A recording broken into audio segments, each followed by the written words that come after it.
Prej muajit dhjetor 2025 Ergjys Agasi është shpallur në kërkim nga SPAK, por ndërkohë që po bëjnë sikur e kërkojnë, Kysi vazhdon të kontrollojë në distancë Drejtorinë e Përgjithshme të Antikrimit Kibernetik në Policinë e Shtetit. Drejtoresha e Përgjithshme e Antikrimit Kibernetik vazhdon të jetë Ervina Gjana, pjesë aktive e grupit të Ergjys Agasit, e lidhur nëpërmjet bashkëshortit të saj Renato Hristić, i përfshirë edhe në grupe e veprimtarisë të tjera kriminale. Më 16 dhjetor 2025, me vendim të SPAK dhe gjykatës së posaçme, drejtoreshës Ervina Gjana ju sekuestrua telefoni, kompjuterët, dokumentet në zyrë dhe materiale të shumta në shtëpi që përbëjnë indicie dhe prova veprash penale. Sekuestro krye në kuadër të një hetimi për përfshirje në grup të strukturuar kriminal me aktivitet mashtrime online, call center, ndërhyrje në sistemet informatike dhe Teams, dhe konspirim të dhënash sekrete të policisë e bashkëpunim në krimin kibernetik me bashkëshortin Renato Hristić në favor të Ergjys Agasit. Megjithëse në hetim nga SPAK me akuza për përfshirje personalisht e familjarisht në veprimtari kriminale dhe grup të strukturuar, Ervina Gjana vazhdon të jetë drejtoreshe e përgjithshme antikrimit kibernetik në Policinë e Shtetit. Mbajtja në detyrë antare së grupit Agasi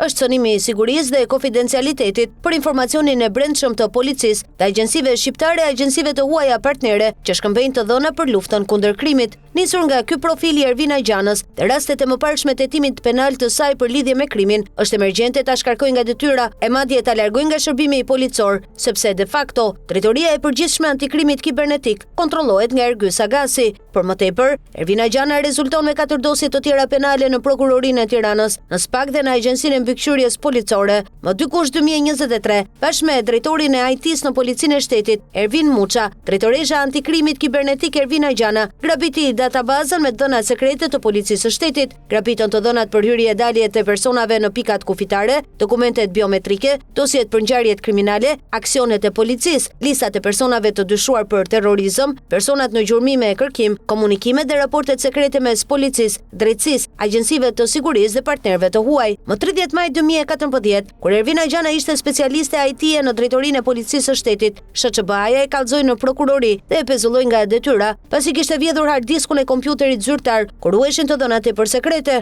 Në muajin janar 2025, ndaj drejtoreshës së antikrimit kibernetik Ervina Gjana u depozitua një tjetër kallëzim në Prokurorinë e Tiranës, por çështja u pushua në heshtje. Pra, policia po kërkon të arrestojë Ergjys Agasin, por faktikisht ai është brenda kupolës së policisë dhe informohet për gjithçka nëpërmjet ushtares së grupit të tij kriminal Ervina Gjana, drejtoreshe e përgjithshme antikrimit kibernetik.